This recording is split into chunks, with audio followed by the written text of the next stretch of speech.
Hello students और मेरे साथी लोग। साथी का मतलब है हर वो व्यक्ति जो कुछ जानना चाहता है, तो उसमें युवा वर्ग के बच्चे भी हो सकते हैं, युवक हो सकते हैं, लोग हो सकते हैं जिनके मन में जानने की इच्छा हो, क्यूरिसिटी। तो आज का टॉपिक है हिंदू धर्म।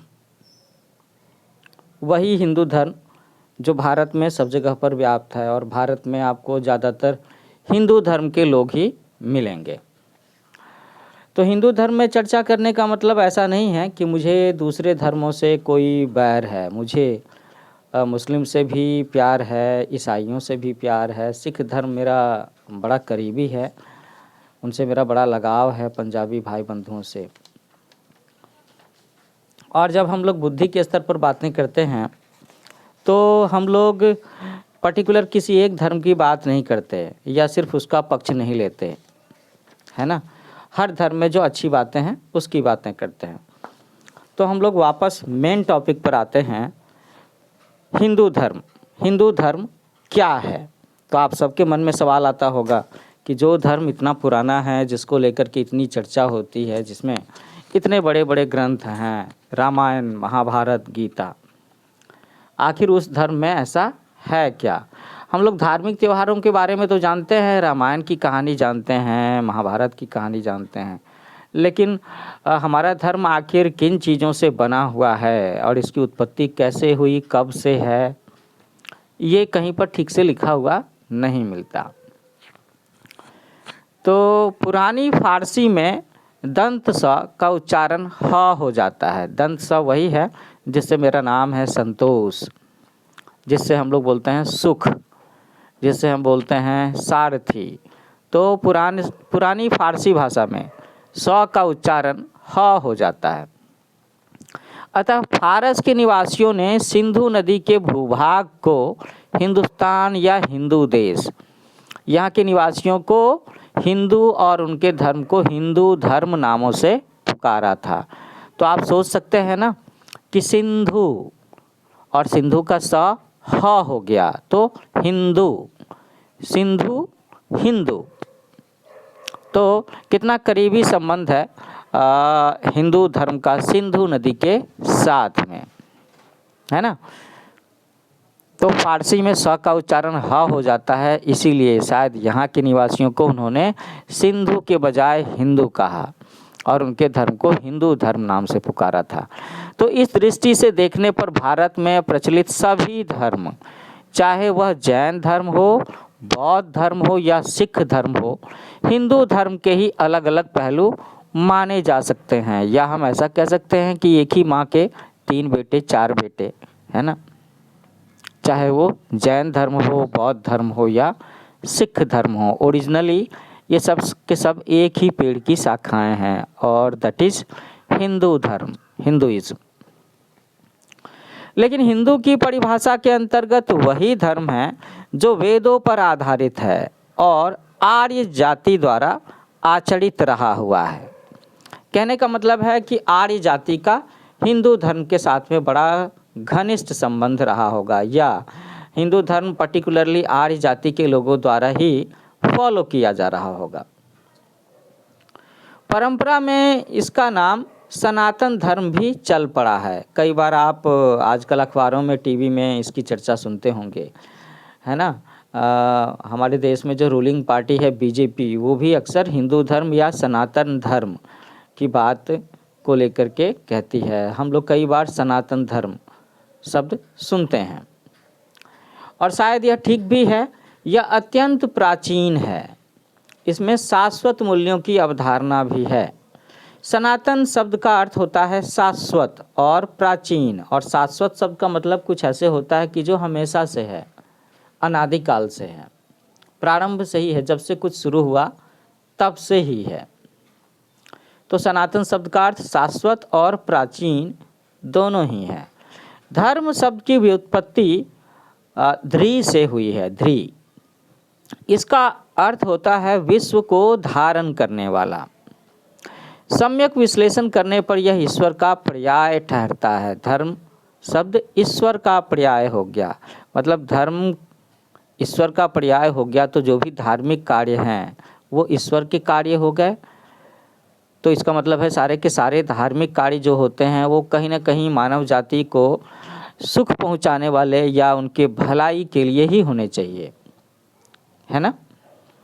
गौण अर्थ में धर्म आध्यात्मिक अनुशासन का वह पथ भी होता है जो ईश्वरानुभूति या भगवत प्राप्ति की ओर हमें ले जाता है। तो यहाँ गौण अर्थ का मतलब आप ऐसे समझ लो कि दूसरे अर्थों में धर्म क्या है कि इसे हम कह सकते हैं कि there are some set of rules, some set of disciplines we should follow, है ना। अगर हम भगवान में विश्वास रखते हैं, इफ़ वी आर आस्तिक हैं अगर हम लोग, तो हमें कुछ रूल्स फॉलो करने चाहिए और ये जो रूल्स का कलेक्शन है वही धर्माचरण है, ये बात होती है।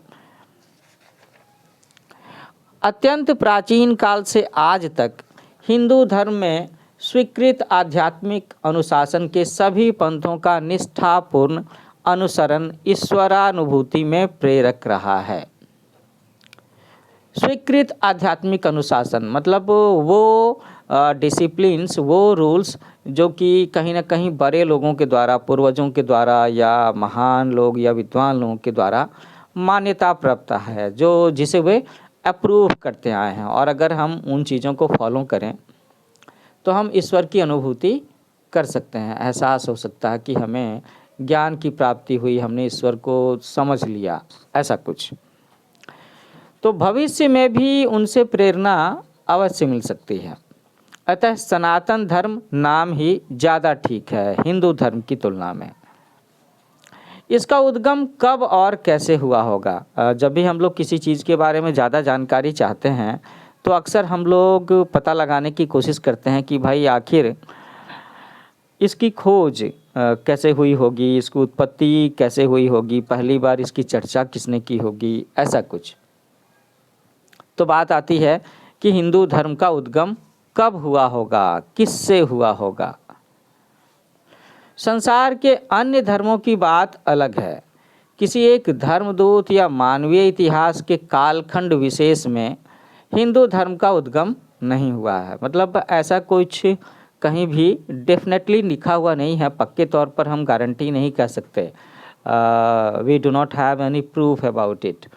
कोई पक्का प्रमाण नहीं है कि पर्टिकुलर इस जगह से और इस समय, इस तारीख को, इस इतने ईस्वी सन में हिंदू धर्म का उद्गम शुरू हुआ। तो इसकी सबसे बड़ी विशेषता यही है कि यह धर्मदूत कहलाने योग्य अनगिनत संतों, ऋषियों और तपस्वियों की सहजानुभूति और आध्यात्मिक साधनाओं पर आधारित है। कहने का मतलब है कि इसमें जो भी बातें कही जाती हैं हिंदू धर्म या सनातन धर्म में, तो पर्टिकुलर किसी एक व्यक्ति को इसका क्रेडिट देना गलत होगा। इसमें हजारों मनीषियों का, हजारों विद्वानों का, हजारों धर्म से संबंधित अधिक जानकारी रखने वाले लोगों का, है ना, जो अपने समय में पंडित विशेषज्ञ कहे जाते होंगे, उनका कंट्रीब्यूशन रहा है। तो न जाने कितने ही संत, ऋषि, तपस्वियों की, उनकी एक्सपीरियंस की हुई बातें, है ना, उन्होंने जो शोध किया, तपस्या किया, जो ज्ञान उन्हें मिला, उसका निचोड़ इसमें शामिल होगा।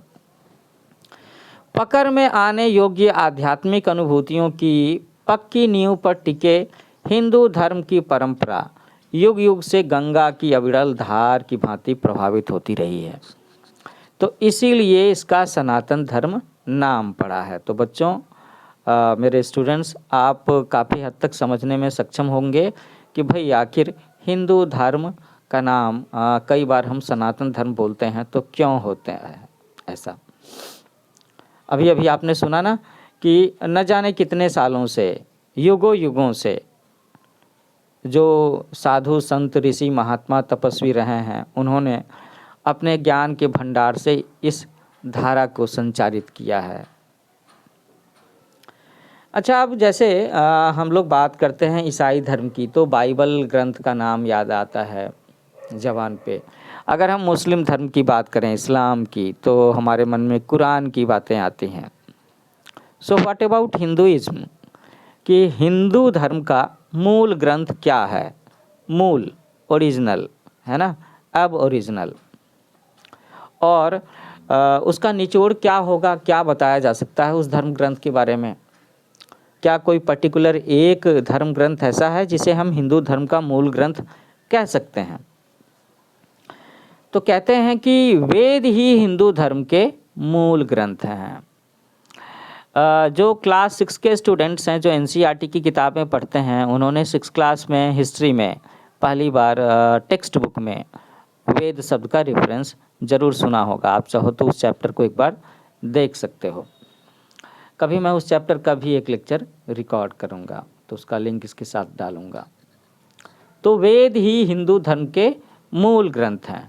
वेद शब्द का वाच्यार्थ ज्ञान अथवा विवेक है। श्रुति जो सहज स्फूर्त हो, स्पॉन्टेनस। श्रुति का शब्द का मतलब सुनने से संबंधित है। आगम जो विरासत में मिला हो, और निगम जीवन की शाश्वत समस्याओं का जो स्पष्ट और निर्दिष्ट समाधान प्रस्तुत करे। तो यहाँ पर हम लोगों ने कुछ नए शब्द सुने। वेद, आप समझ रहे हो कि वेद क्या है? तो ज्ञान और विवेक का वाच्यार्थ है। श्रुति जो सहज स्फूर्त हो। आगम जो हमें विरासत में मिला है, मतलब पीढ़ियों से मिला है, पूर्वजों से मिला है। वो हमारी खुद की खोज या खुद का अर्जित किया वो नहीं है, वो हमें पूर्वजों से मिला है। और निगम जिसमें कि जीवन की शाश्वत समस्याओं का स्पष्ट और निर्दिष्ट समाधान, सॉल्यूशन मिलता हो। आदि उसके लिए प्रयुक्त अन्य नाम हैं। तो वेद के लिए अन्य नाम क्या हैं? श्रुति, आगम और निगम। ईश्वर या परमात्मा की कृपा से ऋषियों तपस्वियों को प्राप्त ज्ञान मूलक अनुभूति की गहराइयों में स्वतः स्फूर्त होने के कारण वे अपौरुषेय माने जाते हैं, अर्थात वे मानव रचित नहीं हैं।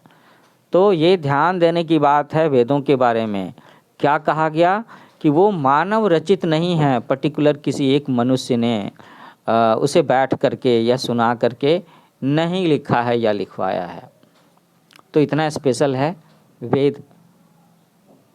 तो वेद ही हमारे हिंदू धर्म के मूल ग्रंथ हैं। तो अब थोड़ी सी बात हम लोग वेदों के बारे में भी कर लेते हैं। आखिर वेद कौन कौन से हैं, कितने हैं? तो ऋग्वेद, यजुर्वेद, सामवेद, अथर्ववेद, ये 4 वेद हैं। इनमें ऋग्वेद ही प्राचीनतम है, सबसे पुराना वेद कहते हैं ऋग्वेद। तो जब भी हम लोग इसमें पुराना शब्द की बात कर रहे होंगे तो आप सबके मन में आता होगा कि भाई मैं ये क्यों नहीं बोल रहा कि ये 5000 साल ईसा पूर्व का है, 2000 साल ईसा पूर्व का है, या 700वीं शताब्दी का है। प्राचीनतम है ना, और ऐसी कोई फिक्स डेट है ही नहीं। तो इसमें उपलब्ध ज्योतिष शास्त्र के तथ्यों के सहारे लोकमान्य तिलक तथा इतर विद्वान, कई सारे और भी विद्वान इस निष्कर्ष पर पहुँचे हैं कि ऋग्वेद 8000 साल पुराना है। 8000 years ago it was written। अभी हम लोग रोमन कैलेंडर की बात करें तो कौन सा साल चलता है?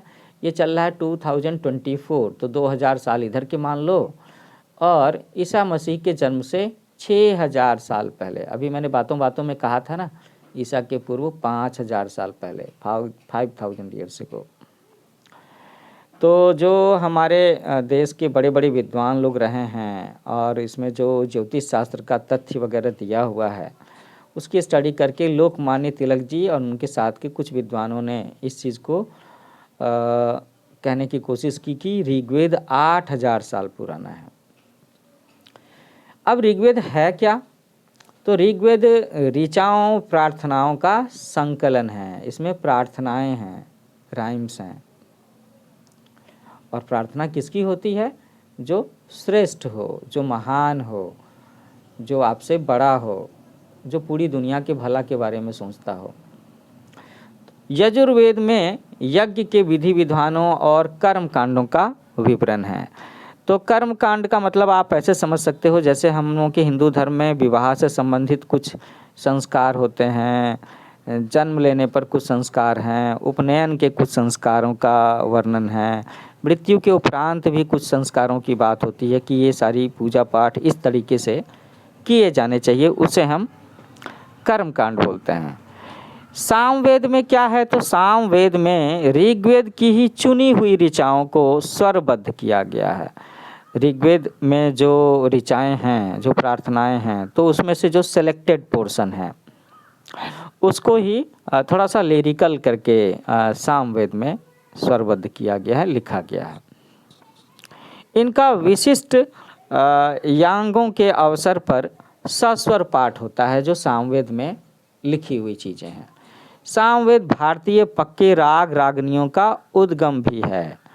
तो जो लोग भी संगीत में ज़्यादा रुचि रखते हैं, म्यूजिक में इंटरेस्टेड हैं, क्लासिकल म्यूजिक, शास्त्रीय संगीत, उसमें तरह तरह के राग की बात होती है ना, भैरवी राग, ध्रुपद राग,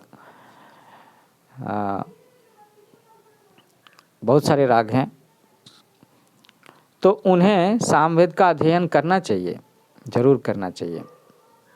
यमन राग है ना, दीपक राग, आपने उनके बारे में सुना होगा, तानसेन के बारे में। तो अथर्ववेद में क्या है, तो अथर्ववेद में नीति सिद्धांत का संकलन है। तो कह सकते हैं कि अथर्ववेद में कुछ ऐसी बातें होंगी जिससे समाज कैसे चलाया जाए, परिवार कैसे चलाया जाए, देश राज्य कैसे चलाए जाएं, राजा का कर्तव्य, नागरिकों का कर्तव्य, कुछ ऐसी बातें होंगी, नीति सिद्धांत, और इसके साथ साथ में कुछ मोरल वैल्यूज़ के बारे में भी बातें होंगी। अथर्ववेद में विज्ञान की कुछ शाखाओं के बारे में भी बताया गया है, जैसे कि आयुर्वेद है ना, आयुर्वेद तो स्वाभाविक है, यह मनुष्य के स्वास्थ्य से संबंधित है, और इसमें उल्लेख है जो स्वास्थ्य और आयुर्वृद्धि का विज्ञान है कि लोग ज़्यादा से ज़्यादा समय तक अपने जीवन काल में स्वस्थ कैसे रह सकते हैं, उन्हें कैसा आचार विचार करना चाहिए, उनके जीवन जीने का तरीका, स्वास्थ्य को बैलेंस में रखने का तरीका, खान पान कैसा हो, आचार व्यवहार कैसा हो, कितना सोना चाहिए, कितना मेहनत करना चाहिए, किस ऋतु में, किस मौसम में क्या खाना चाहिए। शुरू से ही प्रत्येक वेद का 4 भागों में वर्गीकरण हुआ है। मतलब वेद में जो बातें लिखी हैं उसमें भी जो बातें हैं वो 4 तरह की हैं, जैसे मंत्र या संहिता, मंत्र या संहिता, ब्राह्मण, आरण्यक और उपनिषद। तो हम लोग एक एक करके थोड़ा सा ये भी समझेंगे। संहिता में एक्चुअली इंद्र, वरुण, विष्णु आदि वैदिक देव देवताओं के श्रुति स्तुति परक मंत्र हैं। तो जो भी मंत्र या संहिता हैं वेदों में, उसमें एक्चुअली में है क्या, इंद्र, आपने सुन रखा होगा कि देवताओं के राजा, वरुण है ना, विष्णु आप समझ ही सकते हैं, विष्णु के अलग अलग अवतार के बारे में भी बातें हैं। तो इन सब देवताओं की स्तुति करते हुए, प्रार्थना करते हुए, उनको धन्यवाद ज्ञापन करते हुए मंत्र होंगे। ब्राह्मण यज्ञ याग के विधि विधानों का वर्णन करते हैं। ब्राह्मण में क्या बताया गया है कि भाई अगर कहीं पर किसी भी तरह का यज्ञ किया जा रहा है, इस यज्ञ में अश्वमेध यज्ञ भी शामिल है। यज्ञ तरह तरह के होते हैं। यज्ञ का मतलब भी होता है ना, हम लोग देखते हैं कि कहीं पर एक चौकोर सा घेरा बनाते हैं, उसकी अच्छे से साफ सफाई करके उसमें अग्नि प्रज्वलित की जाती है और देवताओं को आहुति प्रसाद रूप में चढ़ाया जाता है, और कहते हैं कि यज्ञ में हम जो कुछ भी डालते हैं वो सीधे सीधे देवताओं के मुख में प्राप्त होता है। ब्राह्मण शब्द यहाँ पर ब्राह्मण जाति का द्योतक नहीं है। यहाँ पर ब्राह्मण शब्द क्या है, विधि विधान के बारे में बातें हैं। आरण्यक यज्ञ के कर्म कांडों पर आधारित और वन में आचरित विविध ध्यान समाधि का निरूपण करते हैं। आरण्यक में ये जो अरण्य शब्द है वो तो जंगल से संबंधित है, लेकिन यहाँ पर बातें क्या है कि हाँ, जो तपस्वी लोग होंगे, ऋषि मुनि होंगे, या जो भी व्यक्ति ध्यान समाधि करना चाहते हैं तो वो क्या करेंगे, कैसे करेंगे। विश्व के मूल में निहित सत्य क्या है, विश्व के मूल में, यूनिवर्स ब्रह्मांड। मानव का यथार्थ स्वरूप क्या है ना? Real structure, real appearance of humankind. जीवन का लक्ष्य क्या है? Objective, goals of life. उसे पाने के साधन क्या हैं? How to achieve our goals. और गोल को अचीव करने के लिए, डेस्टिनेशन को अचीव करने के लिए टूल्स क्या हो सकते हैं? तो इन प्रश्नों पर प्रकाश डालने वाले चिंतन का दार्शनिक प्रतिपादन उपनिषद में हुआ है। तो यहाँ पर हम लोगों ने समझा कि हिंदू धर्म का मूल ग्रंथ क्या है। तो हिंदू धर्म का मूल ग्रंथ वेद है। तो इस लेक्चर में यहाँ तक ही रखते हैं। इसके अगले भाग में हम लोग बाकी सारी चीज़ें समझेंगे हिंदू धर्म के बारे में। तो जल्दी ही मिलते हैं दूसरे पार्ट में। तब तक के लिए happy learning with new age coaching. तो आप सब लोगों के मन में अगर इस चीज़ को लेकर के जानने की इच्छा है तो आप मेरा चैनल लाइक करो, शेयर करो, सब्सक्राइब करो। और ये जो एक छोटा सा लेक्चर था, हिंदू धर्म क्या है और हिंदू धर्म की उत्पत्ति कैसे हुई और हिंदू धर्म का मूल ग्रंथ क्या है, ये आपको कैसा लगा? इसके बारे में आपके कमेंट्स का मुझे इंतज़ार रहेगा। तो फिर मिलते हैं